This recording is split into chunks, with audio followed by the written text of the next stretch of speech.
Originally, people traveled because they were looking for something to eat, or it looked like something was going to eat them. The idea of traveling for pleasure is only about 200 years old. But from the very beginning, people were asking two key questions. Where should I eat, and where should I shop?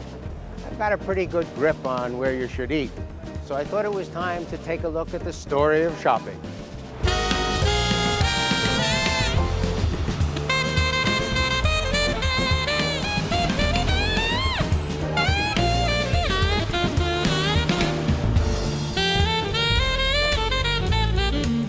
These days, the world epicenter for shopping is New York City. It's the place to see shopping in all its forms. You can shop in Bergdorf Goodman, a palace of American fashion. It was originally designed to look like a series of apartments, so customers could see what the clothes would look like on them when they wore them at home. Nice hat, right? Or perhaps even more important, what they looked like when they wore them to someone else's home. You can shop in an elegant boutique like Acris, where Swiss designer Albert Krimmler presents his classic work. I started bidding here at $15 million. You can shop in an auction house like Sotheby's, where they have been reshuffling the good stuff for over 250 years. So, thank you, sir. You can shop for one of Donald Trump's million-dollar apartments, but you'd better keep shopping. If we are fearful about the future, we stop shopping, which hurts the economy, which makes us even more fearful about the future, so we shop even less. And that is why government and industry are always saying to us, everything is going to be just fine, as long as we keep shopping. But where and when did all this shopping get started? And why do we shop the way we do?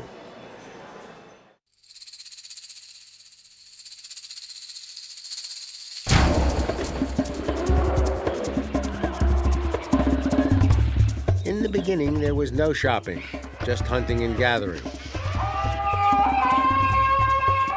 Men did most of the hunting, and women did most of the gathering. And they did things very differently. Guys wanted to get what they were after and get home as fast as possible. Researchers believe that early men hunted only 3 times a week. Each time lasted only 45 minutes. Women were the gatherers. They gathered in groups for long periods of time, and they exchanged valuable information during the process. Skip the bananas when they're green. They'll give you a stomachache. Keep an eye on the bears. They'll show you where to find honey. For women, it was all about detail and sharing, and there was no big rush. Today's industrialized societies have replaced hunting and gathering with shopping. Most men shop the way their ancestors hunted. They see shopping as something they need to do in order to get on to something else. It's about meeting some immediate need. They don't see shopping as a valuable activity that gives them a sense of accomplishment.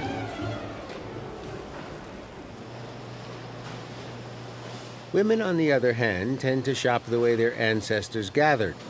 They see shopping as a serious activity that gives them a clear sense of achievement.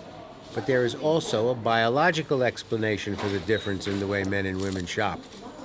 Men and women have different brain structures. Most women have more brain per ounce of body weight than men.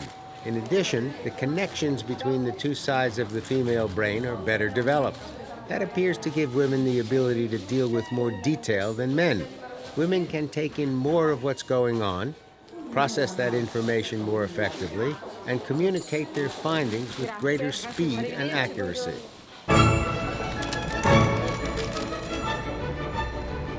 Graham witches? Faced with an environment that is filled with thousands of things, a woman can pick out what is important and respond quickly. And she can do that while she is surrounded by children. Women's O's. An extraordinary skill, and I believe central to the survival of our species. Stay with us.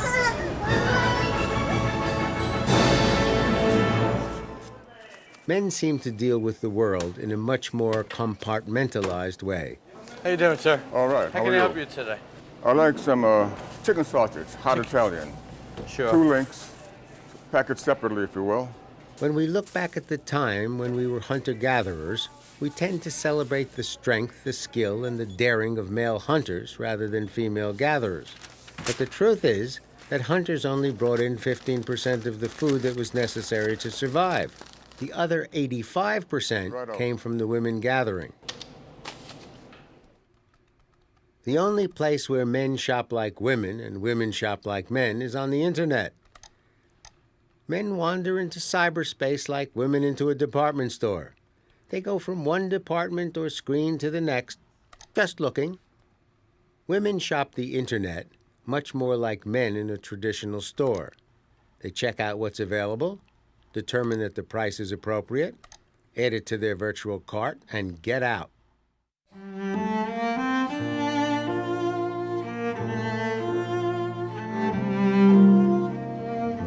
These days, most people want to make as much money as they can and use almost all of it to buy things.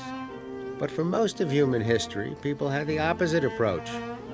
Almost everyone lived close to the land and survived on what they could grow or make themselves. It wasn't that they didn't love things. The problem was there were very few things that money could buy. No one dreamed of a wallet filled with cash or a big balanced checking account. They dreamed of having lots of land that they could farm and fish and hunt. Unfortunately, it was almost impossible to be completely self-sufficient. You needed money for taxes and things you couldn't make yourself. So markets and trading fairs opened, and you traded the surplus from your land for money. After a while, the kings and the dukes and the money men who ran the fairs decided that life would be more convenient if they all lived in the same neighborhood. So they moved their homes to be near each other. And in the process, they ended up building the great power centers: London, Paris, Rome. It was during this time that fashion became important, not only to the nobility, but to the general public. Cities filled up with craftsmen. Tailors, bootmakers, and jewelers were making great stuff. Of course, they'd been making great stuff for hundreds of years, but they had always been making it inside someone's palace. Most people never saw the great stuff. For the first time, buying things became a public activity. The next important development in the history of shopping was the introduction of small change. Sounds like a small thing, but it was huge. It made it possible to purchase things that were low in price. During the Middle Ages, the most common coin available, and for the most part the only coin available in England, was a silver penny. But if you went into a tavern to buy yourself a beer, a silver penny bought you a gallon. So the introduction of small change was a big change, and the number of transactions rapidly increased. Here's looking at you guys. That's what you get for a silver penny.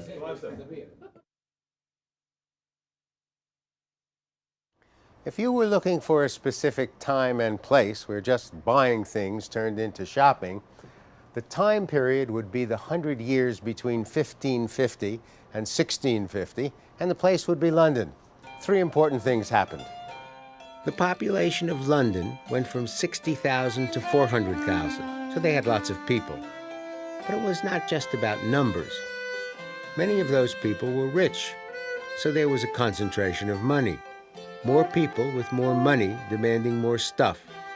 The critical mass for the birth of real shopping had been reached. In London and Paris and Rome and other cities where there was a great concentration of money and power, the most impressive things to buy were those that had been imported.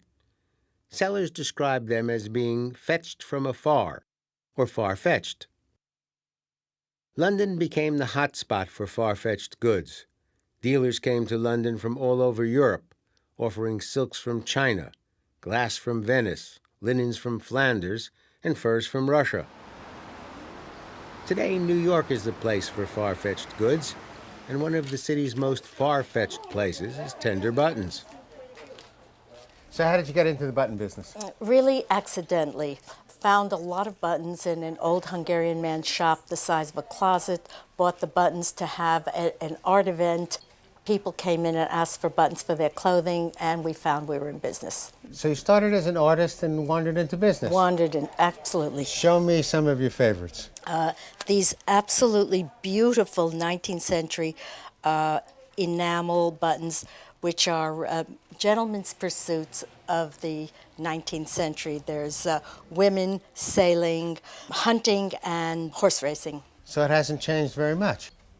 This is a fascinating button. They're buttons that were made for the inauguration of George Washington's, the first and second inauguration of George Washington's presidencies. They're buttons that go over into American history. Top one says, "Long live the President," and the bottom one are the original 13 states, which are linked.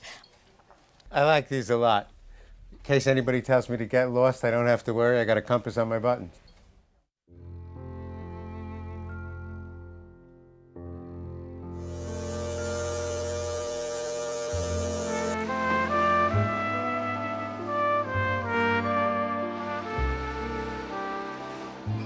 For most of history, everything that was available for sale was made by hand, which was usually slow and expensive.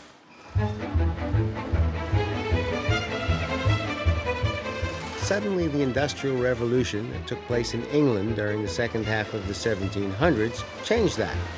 Machines were producing things on a mass scale and at lower prices than ever before.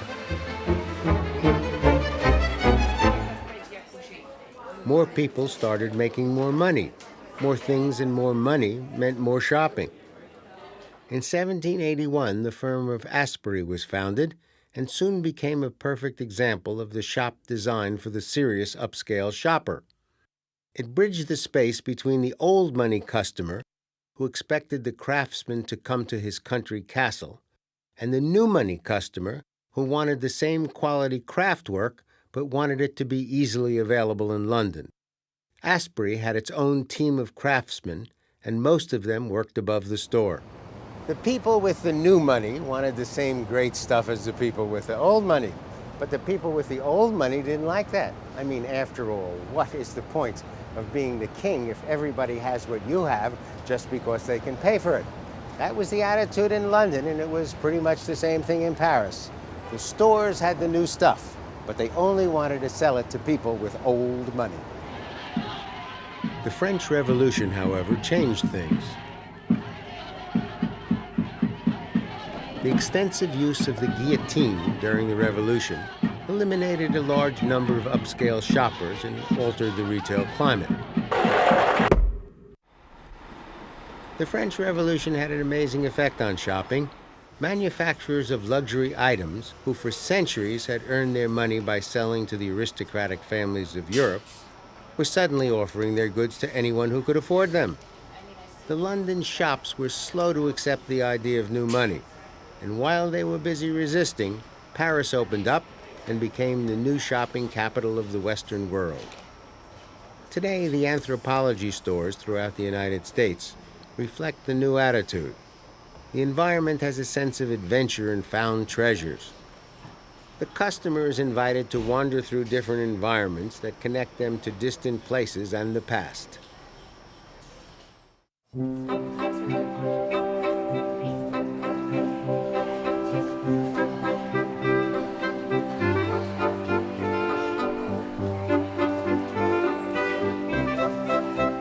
Today, we expect to see price tags on things.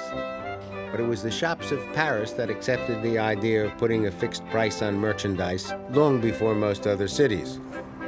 It made shopping even easier.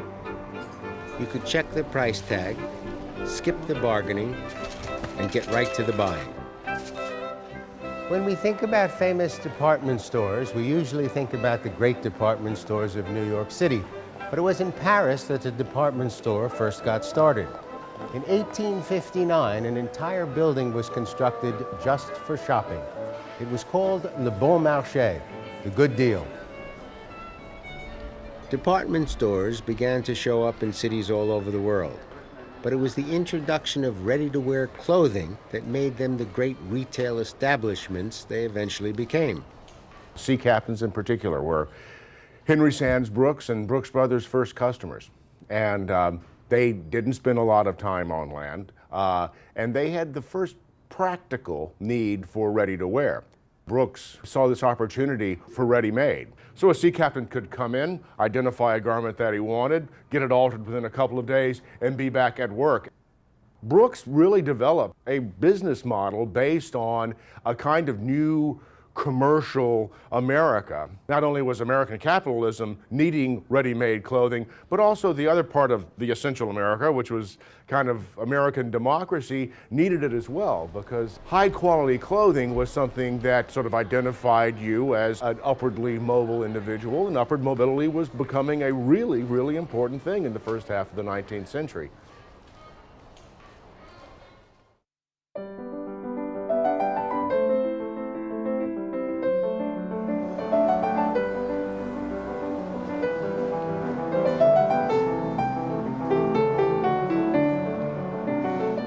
The 20th century introduced the golden age of shopping. People learned that shopping was a leisure time activity and that going into a store with a specific idea of what you planned to buy was not an essential part of the experience. Just looking became the national pastime. But if you did buy something, you had to bring it home. In 1961, Bloomingdale's department store introduced the first designer shopping bags, and Andy Warhol made the whole thing into an art form. The bags you carry your stuff in have become a symbol of your social status. During the 1700s, English manufacturers of table china began offering their products through mail-order catalogs. But the father of modern mail order was Aaron Montgomery Ward, who in 1872 began mailing his catalog to millions of American farmers who did not have easy access to large retail stores. The Ward catalog weighed over 4 pounds and became known as the Farmer's Bible, once again confirming that shopping can be an almost religious experience. These days, tens of thousands of different catalogs are mailed to hundreds of millions of homes, and they bring in billions of dollars. It's a business. If the Montgomery Ward catalog was a logical response to what was needed by America's rural population, then the his and hers section of the Neiman Marcus catalog was the logical response to what was totally unneeded by everyone. How about a set of his and her camels? In 1960, the catalog offered his and her planes. A rancher from West Texas wrote in saying that he already had a plane of his own, but if they would break up the pair, he'd like to buy one for his wife. Neiman Marcus was pleased to be of service. 4 years later, they offered his and her hot air balloons. A pink air truck powered hers. They also taught you how to fly them. Stanley Marcus turned this publication into a national event, with its most outrageous items being covered by the media. This is Sotheby's auction house in New York City, and its business is based on a simple premise. There is a limited amount of great stuff, and in most cases, it's one of a kind. From time to time, the people who own these things want to sell them, but more than one person wants to buy them. So Sotheby's job is to auction them off to the highest bidder. What Sotheby's does is reshuffle the goodies. The first documented auction took place about 2,500 years ago in Babylonia. A bunch of guys were locked into competitive bidding for a wife. Kind of like an early version of The Bachelor. 500 years later in ancient Rome, when an ancient Roman soldier dispatched an enemy to the afterlife, he had the right to auction off the possessions of that enemy, often right on the battlefield. And here he is, the boy with the pipe from 1905. Started winning at $55 million, at $56 million. But auctions did not become a big deal until the end of the 1600s, when the British started using the system to sell works of art in coffee houses. At $70 million then. Are we all done? 71. Sotheby's was the first great auction house. 73 million. It opened in London in 1744. Today it's the largest auction house in the world, with sales of about $2 billion a year. At $75 million then, are we all done? I'm happy to wait. You can come into any of its auctions. You can bid by telephone or over the internet using eBay's live auction service. 80 new bidder. There we are, at $80 million. So Warren, what should we say? 81. To a certain 82. extent, today's great auctioneers work in an environment filled with dueling, confrontation, 83. and set rules of engagement. 84. Tobias Meyer and Hugh Hidsley are two of the masters. Last chance at $93 million. Thank you, Warren. The great thing about auctions is that you don't know what's going to happen. It's the element of surprise, and it's the element also of fulfilling your desire. That is the key to auction, also the key to success of auctions. Lot 2, the Jéricho, Cheval de Napoleon from 1813. I remember many, many years ago in Wilmington, it was the most extraordinary thing I'd been asked to sell. It was a ton of horse manure. We don't do this at Sotheby's. Well, we try not to anyhow, but so there I was offering a ton of horse manure, and there didn't seem to be a whole lot of interest. So I said to the audience, who were making a huge amount of noise and not in the least bit interested in what I was saying, I said, ladies and gentlemen, I'm offering a ton of horse manure. The important thing you need to realize is it can be delivered to any address. So you can deliver it to somebody else's garden on their front drive, and it's a good opportunity to make a surprise in their lives. Whereupon it took off, of course. Everybody got the idea, and so we sold our ton of manure. At $3,500,000 and $3,600,000, $3,700,000. Do people have secret signals? Yes, they do, because very often the bidder wants to remain anonymous and doesn't want to be seen bidding by their competition, be they another collector or a dealer. A lot of people worry, of course, in coming to an auction, that if you scratch your nose, you'll be mistaken for a bidder. A good auctioneer will say to the person, if they're worried about whether it's bid or not, they will say, are you bidding? Needless to say, they don't say, are you scratching? The end of the Second World War was greeted with a huge demand for homes, a demand that was met with the introduction of the planned suburb. And now let's go to Levittown, a modern garden community in Long Island, New York. A community designed for modern living. Millions of American families settled into gigantic housing developments. They got the home they were dreaming about, but they also got a rather isolated and often boring environment. Selling jewelry, encyclopedias, and cookware at home shopping parties had been around since the early 1930s. But when Tupperware took to the suburbs, the business exploded.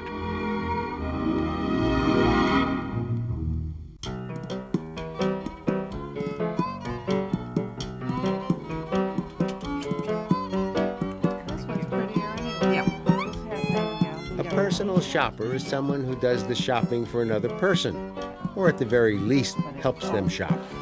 Department stores have been offering the service for years, but the hot thing these days is to have a fashion stylist, someone who worries about every aspect of your appearance. So Talia, it's great to meet Hi, you. Philip. Wonderful to meet you. Thank you. So you have to think of me as your fashion doctor. I'm the Dr. Philip Fashion.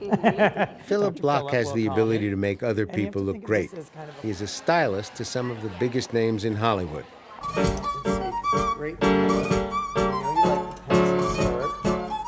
That's really that is In the 1990s, stylists worked backstage dressing models for photo shoots, but Hollywood made them stars in their own right. Wow, that Catherine Melandrino dress looks great, and it's a halter, see? Oh my God, I This never is- have thought. This is beautiful, and this is really great. I love the color.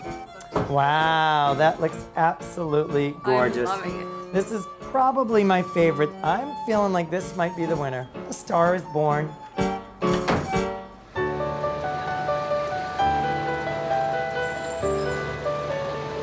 Shopping is how we express our very complex relationship to stuff. On the simplest level, we shop because we need things to survive. But the house you buy, the suit or dress you wear, and the car you drive carry meanings that go way beyond their function. They help us say who we are and who we want to be. We are shaped and in turn shape the world around us through our shopping. We tend to trivialize shopping. I shop, therefore I am. I shop till I drop. But in fact, knowing how to shop properly, how to get the most for your limited resources, can be essential to your survival and the economic survival of your society. For Travels and Traditions, I'm Burt Wolf.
Originally, people traveled because they were looking for something to eat, or looked like something was going to eat them.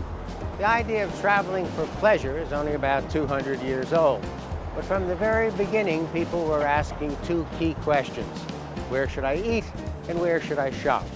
I've got a pretty good grip on where you should eat, so I thought it was time to take a look at the story of shopping.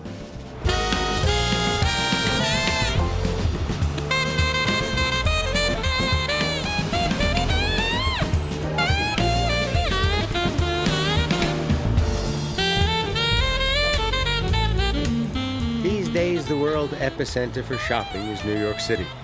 It's the place to see shopping in all its forms. You can shop in Bergdorf Goodman, a palace of American fashion. It was originally designed to look like a series of honey. For women, it was all about detail and sharing, and there was no big rush. Today's industrialized societies have replaced hunting and gathering with shopping. Most men shop the way their ancestors hunted. They see shopping as something they need to do in order to get on to something else. It's about meeting some immediate need. They don't see shopping as a valuable activity that gives them a sense of accomplishment.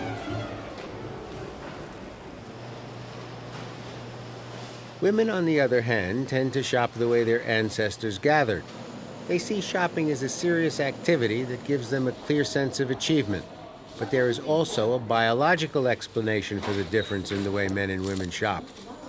Men and women have different brain structures. Most women have more brain per ounce of body weight than men. But where and when did all this shopping get started? And why do we shop the way we do?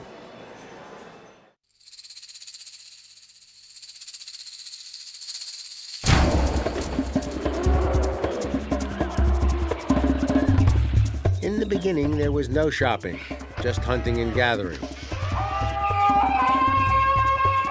Men did most of the hunting, and women did most of the gathering. And they did things very differently. Guys wanted to get what they were after and get home as fast as possible. Researchers believe that early men hunted only 3 times a week. Each time lasted only 45 minutes. Women were the gatherers. They gathered in groups for long periods of time, and they exchanged valuable information during the process. Skip the bananas when they're green. They'll give you a stomachache. Keep an eye on the bears. They'll show you where to find apartments, so customers could see what the clothes would look like on them when they wore them at home. Nice hat, right? Or perhaps even more important, what they looked like when they wore them to someone else's home. You can shop in an elegant boutique like Acris, where Swiss designer Albert Krimmler presents his classic work. I start the bidding here at $15 million. You can shop in an auction house like Sotheby's, where they have been reshuffling the good stuff for over 250 years. So, thank you, sir. You can shop for one of Donald Trump's $1 million apartments, but you'd better keep shopping. If we are fearful about the future, we stop shopping, which hurts the economy, which makes us even more fearful about the future, so we shop even less. And that is why government and industry are always saying to us, everything is going to be just fine, as long as we keep shopping.